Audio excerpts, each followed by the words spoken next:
Karantiini 23. päev, kuidas säilitada terve mõistus. Teeme natuke improvõimlemist ajule.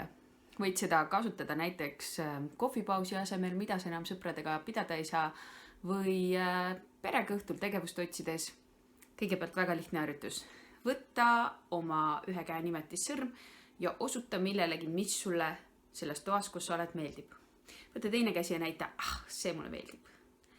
Nüüd leia toas midagi muud, mis sulle meeldib ja vaheta sõrmed.